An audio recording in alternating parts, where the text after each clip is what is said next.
This tool right here, Color Warper, was introduced in 2021 with DaVinci Resolve 17, and it was one of the biggest news when it comes to Resolve updates. And it can do things like this. The first time you can actually interact with the screens. If we want to manipulate this red, we can go do something like that. What is this? What is this? Okay, now let me show you this right here. I'm gonna reveal obviously which tool it is in the video, but this tool came out with the first mainstream DaVinci Resolve 8 in 2011. And look at the results of that thing compared to what I showed you earlier. Or how about this? This is shot on Blackmagic in log, highest quality you can expect from anything under RE Alexa or Red cameras. But look at this. If I grab this and do something like that, and then if I do this, like, what actually is this?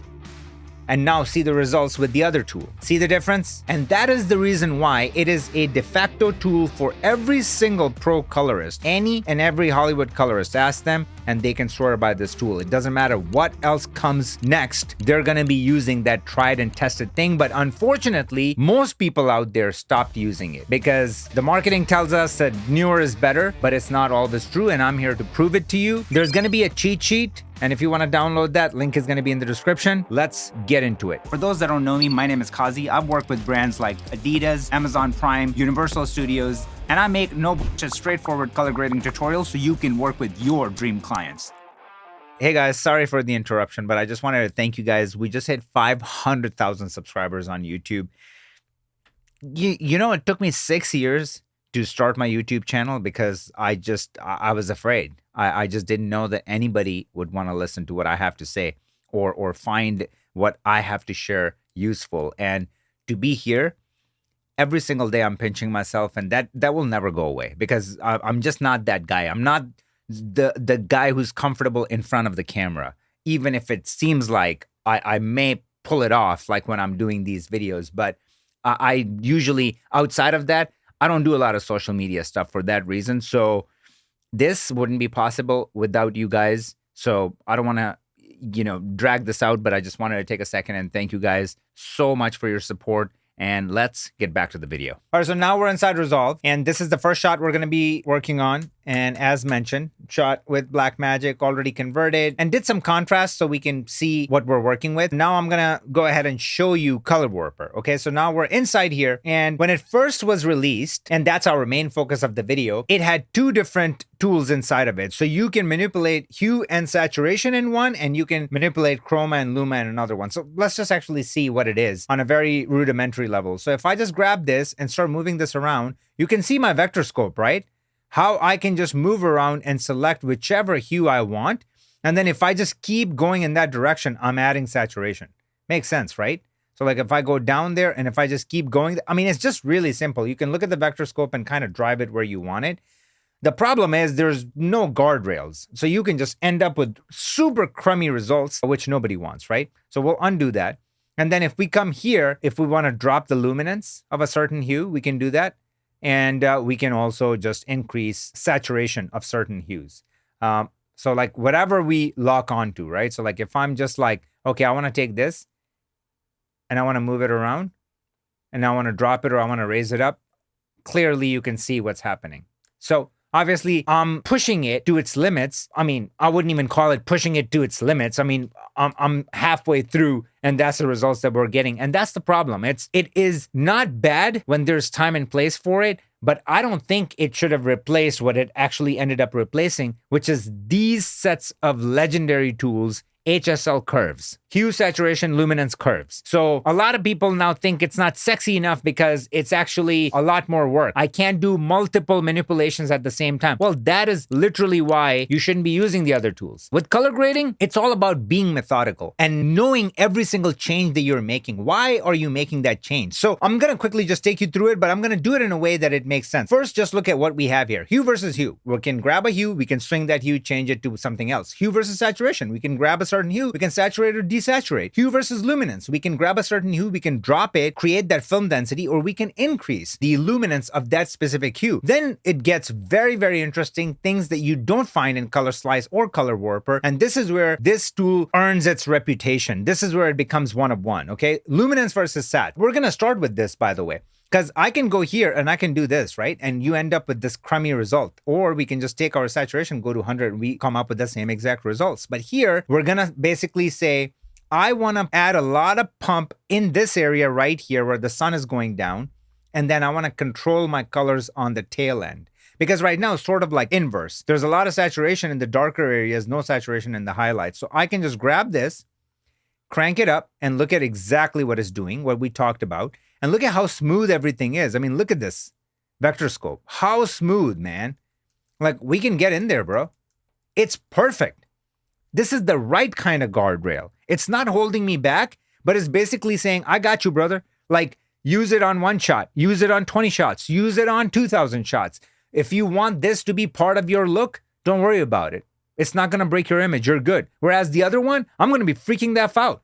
I'm going to be going not shot by shot. I'm going to be going frame by frame and making sure that everything is locked in. Okay, what else can we do here? Now what we can do is hit the dark areas in the image. Do I want to pull the saturation down just a little bit? Okay, go here and control that. Like, what a unique tool. Hey, I want saturation up top. I want to control the saturation at the bottom. Like what? So like this now is looking natural, and then we have so much punch up top. Think about it. How sophisticated is that? It's crazy. And then it goes one step further, sat versus sat. This is my favorite. Basically, we just go, hey, take the most saturated areas here and either pump more saturation or bring them down a little bit, and then take the low saturated areas and crank them up. So low saturated areas are going to be these right here, right? So we can just like add a little bit of kick, and then we can just go in most saturated areas and we can just like pull them down enough. Like, look at this dance.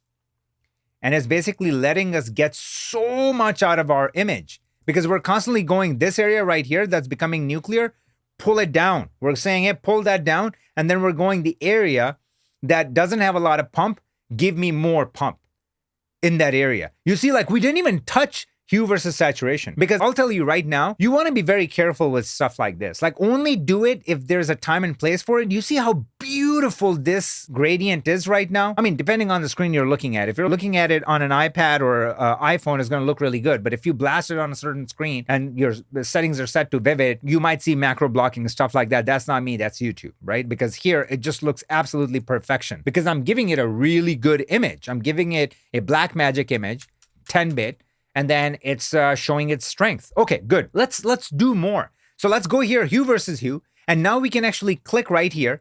And anytime, it's going to create these adjacent points, okay? So basically, anytime your points are near your selected point, it's basically telling you, I'm very confident about this hue that you're grabbing. And I'm going to like keep it pretty tight. But look at this, right? So it's pretty controlled. But if I move it around, look at how our image does not break. So let's just say if I actually want to add a little bit of magenta and I want to go there, look how natural everything is looking. But the beautiful thing about it is that now if I go and click in this area right here, because there's not a lot of color in this area, what it's doing is it's not super sure about it. So look at how smart it is. It's actually giving us a very wide band. So we don't start getting that crummy stuff that was happening with the other tool. And this tool is supposed to be archaic. And now if I go and do this, look at how we just added that sort of like teal from that blue that we had before. And we're totally fine. We're pushing it too much, but still we're okay. We can even go there and now try to add some color, which I would be very careful to do. But even then, we're adding this much color, we're doing this much to it, and like, look at how controlled the entire image is. Like, look at this, how controlled everything is. Looks absolutely gorgeous. Speaking of like creating art like this, most of the time when you're gonna be working in this day and age, you are expected 3 things. Always be available, work super fast, and turn in Hollywood grades. And actually there's a 4th one. I don't wanna pay you a lot of money. That's what we're dealing with. So how do we win? We don't win by spending 2 days on one music video and again, get paid for only 4 hours. What we want to do is we want to work so fast is instead of doing something in 2 days, do it in 2 hours. How amazing would that be? And that's the guarantee of this tool, RapidGrade. And if it doesn't work for you, get your money back. That is our promise. I've created a bunch of custom looks. I've divided them into 5 different families. So say for this, let's go with something filmic. And in here, we select creamy cinema. And just with a single click, I mean, look at this. Look at this bloom that got created, film grain, halation, and how the highlights got perfect because before it has such a digital thing going on. And we just created that with a single click. 100% customizable. You can pick your film stock, you can pick your film negative, and you can save your looks. 7-day money back guarantee, so you got nothing to lose. Also, I have a trial in the description as well. It's gonna have watermarks, but you don't have to put in your credit card information. Although, if you do click on the buy now link, there's gonna be a today's special price. So choice is yours. You guys should 100% check it out. Link is gonna be in the description, and let's get back to the video. All right, so now let's move on to this shot. I mean, you guys remember what happened in the beginning of the video. So this one like really pooped on us. Okay, so let's just go back to Color Warper and here, and let's just even extend the points, right? So it can give us like finer points and it can just like do a better job. And let me just click right here and go, what do I want to do? I mean, it's not cooperating. It doesn't want to, like, it just breaks. Why is that happening? Because I did that on purpose. I downloaded a clip that's Rec 709. I downloaded a clip that is MP4. Why? Because this is a lot of people's reality. It is what it is. Nowadays, you got to create a lot of content for social media. So you're going to be given stuff like that. What are you going to do about it, right? You just have to work with what you got. Look at what's happening. It's like, do you really want to work with this? Like, the controls are impossible. Somebody can say, well, you can get in there and, you know, control it this way, blah, blah, blah. Bro, like, then it's way worse than the granular controls that you do get in HSL Curves, because the point of this was like, you know, this is like click and move and like, you know, get it done fast, right? All of this, like what is actually happening? And once again, if we just go right here in our custom curves, we can do things like this. So this time I'm going to show you some different things, which are going to be very cool. So hue versus luminance, right? Let's click right here and add some depth, and we just pull it down. I mean, look at this film reds. Okay. Like, look at that. And then we can just go, I want to pump a little bit more saturation in the sky. And we can just go and do that. Look at this, how clean that looks. You know, one thing I don't like, how much of the spillage that is happening in the sky. I want crisp, like pure, clean clouds that we see with our own eyes. Simple. You just go right here, luminance versus sat. And I just want to say, hey, take the brightest part and pull the saturation out of it. And I just go here. And like, look at what we ended up with. Like, look at this. And it just cleaned it up. It cleaned all of that up. Like, look at that.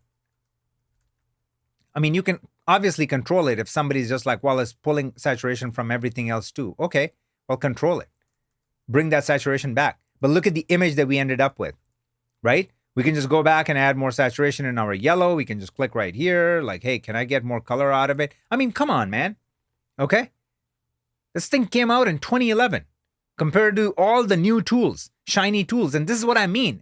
Videos like this probably don't get a lot of views because this is not the novelty. This is not the next best thing. But I'm telling you, it is a lost secret to the best look development inside Resolve. We need to bring this back. I don't build any look without it. I mean, I'm not going to lie to you. Now I build all my looks with RapidGrade. But if there's something that is missing, I will go back to HSL Curves. Because the best thing about it, if we were to do like pros and cons of this tool, cons will be a small con that it does take time to set it up. You have to like get in there and do it individually. So that would be the only con. I don't even see it as a con because it makes you ask a question. It actually lets you do the critical thinking, which is so important in actually building very sophisticated looks. If you want an unfair advantage over your competition, you can't just do the pre-made thing. You have to use your brain and actually make choices that separates you from everyone else, especially in this crazy age of like AI where we're so scared. We need to have our own voice. This gives you that because it makes you think. It makes you do the critical thinking before you take a certain step toward that look that you're trying to develop. And pros, I mean, the list is endless. You saw like how surgical it becomes. Like we just get in there and we just keep probing and keep getting our image to where we want. I mean, look at the vector scope, how it just respected and protected everything because we just kept dancing with it and it just had everything that we needed. And we asked a question and it had an answer. We asked a question and it had an answer. And that is how you know. This is how you determine how good a tool is. And another huge plus is the guardrail that is built into it. It doesn't kill the juice. It lets you go there, but then it also helps you stay there. And that's a really big thing. And a huge plus is a tool that you can trust when it comes to look building. If the second I move something and it breaks my image, right? Going back here, I go here and it does this weird thing. I'm just spooked. I'm like going crazy now, going from shot to shot. I have to micromanage this thing. And then when I blast it on a big screen, I bet you're gonna find so many small things that are just going to absolutely drive you off the wall. You're not gonna get that with a tool like this. And again, I'm probably missing 7 other pros, but they're endless. I mean, it's just the tool that I use all day, every day when I'm working on my professional gigs. You guys should definitely give it a shot. If you enjoyed the video, do me a favor, smash the like button, subscribe to the channel. Do not forget to check out RapidGrade. Links are in the description. Whether you want to download the trial version or go ahead and just buy it because you have a 7-day money-back guarantee and you get a little bit of a special today's offer. So I'll see you guys in the next one. Much love. Peace, fam.